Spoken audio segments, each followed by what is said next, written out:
On to the next video. So, let's talk about homogeneity versus diversity. Now, this is a hot button topic. I won't even try to dance around this.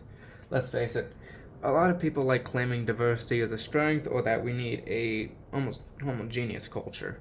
It really depends on the exact person and the exact wording, because, for example, an ethno-nationalist will say things far differently than a civic nationalist. Like you might see with the UK, a English nationalist will say bluntly, "No, you gotta be an Englishman by blood." There will absolutely be people saying that versus an American. Most of the American nationalist positions, especially now, are not you have to be American by blood, but rather American by culture. So basically, God, flag, and land. Respect the country, respect the faith, because a lot of them are very Christian, and respect the Constitution. That is essentially their position. Now, this is as opposed to diversity, which is generally taken by those more left wing, but it really depends on the exact position. Can't go into exact depth because that requires knowing every single person who believes in it, and I frankly wouldn't bother.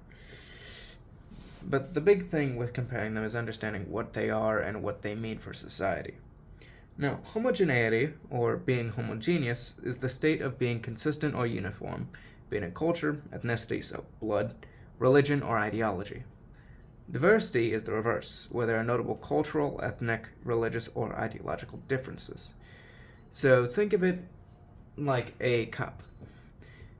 Actually, to use a more specific example, let's say you're going to a fast food chain, and you know how quite a lot of them have the rows of drinks that you can fill yourself.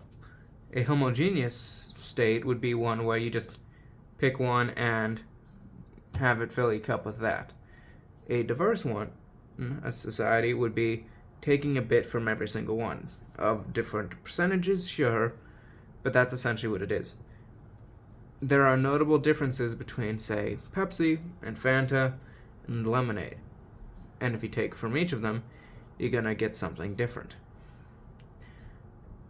But of course, with consistency comes reliability. With a more homogeneous country, internal trust and community is increased as opposed to a diverse one. Because think about it. If you know these people, you know they believe your same faith, maybe they're similar in blood, or they have the same practice as you, why wouldn't you trust them? And if they're the same ideology, even more so. They fundamentally are similar to you.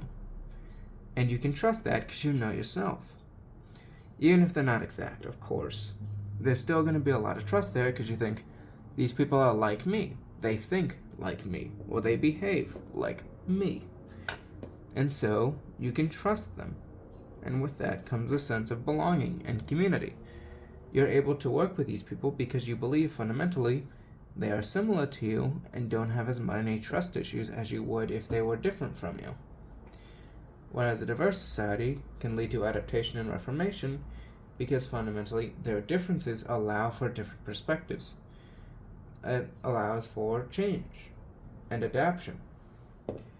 If there's, for example, a bad trait within a society, then it can be compared to other traits within the different cultures, and the best can be chosen. Now, will this always be done? Of course not. But it does allow for change, and sometimes that change is good. It's never guaranteed, of course. Sometimes it leads to things breaking to pieces, but it absolutely helps. And so the best situation is to establish a uniform moral code that all follow, while diverse people are allowed to exist so long as they conform to said moral code. Now, you may call this assimilation. Yes, that's what it is. But it also serves as a functional purpose. If you're in a society and you refuse to adapt to the morals of everyone else, then you are an active threat to them. Because your beliefs actively contradict theirs and can lead to violence if unchecked. If a person believes, for example, that killing someone is acceptable if they defy their faith or their culture or whatever, it really doesn't matter what it is so long as it's defilement of something they consider sacred, well then, In such cases where they accept it, they are likely to commit violence upon others in their own society. That creates problems for a number of reasons. And so, it should not be tolerated. They must be kicked out. Diversity is not an inherent strength. Let's look at the Middle East as an example. These are not homogeneous societies. Turkey, for example, has a large Kurdish population and some Armenian minorities. In Persia, you have Azeris and Kurds fighting with the main government. And Iraq, similar thing, just with northern Kurds. Honestly, it's a lot of Kurds in the Middle East. Then, of course, you have the Arabs in Judea, the Hebrews in Judea, the Egyptians who are Egyptian, the Saudis, the Gulf states, the many people they hire to do cheap labor for them, and more and more and more. Did that diversity really help them? No, it's led to quite a lot of ethnic violence. That's not to say that they are completely without benefits. The Kurds have absolutely helped other societies, as have the Turks, Persians, Hebrews, and even the Arabs, especially during the Islamic Golden Age. They'd provided quite a lot of research, and the rest of us should be appreciative of that. But diversity comes at the cost of internal stability. Without something larger to unify people, in the past in the Middle East that was religion, but now that's not really a thing that unites people, especially not there. And in the modern day, it's often moral codes, usually influenced by the West, or in the case of Eastern countries, Confucianism. Then you have a situation where if they have this moral code that's shared, it allows for the mitigation of that issue.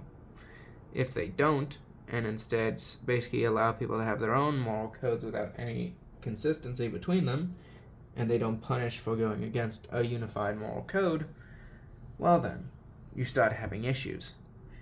Because if everyone can decide what the moral code should be, and they do it based on culture, at that point you're basically just making a bunch of little sects within your own country. And that's a very good recipe for a civil war. If not, basically just gang violence. Frankly, I don't know which is worse, especially on death toll. But it really doesn't matter because both are awful for both the society as a whole, the country, and of course the individuals who are a part of both. No one wins in such a situation. Diversity is not a strength inherently. It is something that, when tamed, can be helpful. But that's the key there. Tamed. It must be restrained within reason. There must be something to unite people. You can never just have a purely diverse society. That's how civil wars occur. Literally look at the history of ethnic violence in Africa and ask yourself, honestly, were these societies better diverse, where everyone's at each other's throats debating resource rights and where the capital should go? Or were they better when it was united by the shared morals of their colonial masters, or even before that, with them all having their own states that were of their tribes?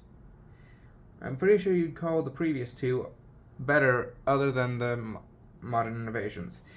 Literally, take the infrastructure out of it, the modern technology, and just look at them as societies. Which is better? I doubt it's the one that led to so many civil wars that it basically became a trend in the Cold War for the US and USSR to just back different tribes in Africa against each other. Seriously, it was not a good time for Africa. You cannot just have a diverse society. There needs to be something unifying it. Much like language, there has to be something connecting the spokes with the rest of the wheel. And so, there must be a balance. Complete genocide is just a waste of resources if we're just purely taking morals out of it. Never mind the incredible ethical cost. But, at the same time, if you allow everyone to be different, You necessarily allow for everyone to betray each other so they desire. So you must find that moral balance. And morality, whether you like it or not, is a very efficient way at keeping people united in some common belief. And so, I do believe it should be used as such, if only to prevent further violence from escalating. Thank you for listening. I'm curious what you think on this, honestly. And goodbye.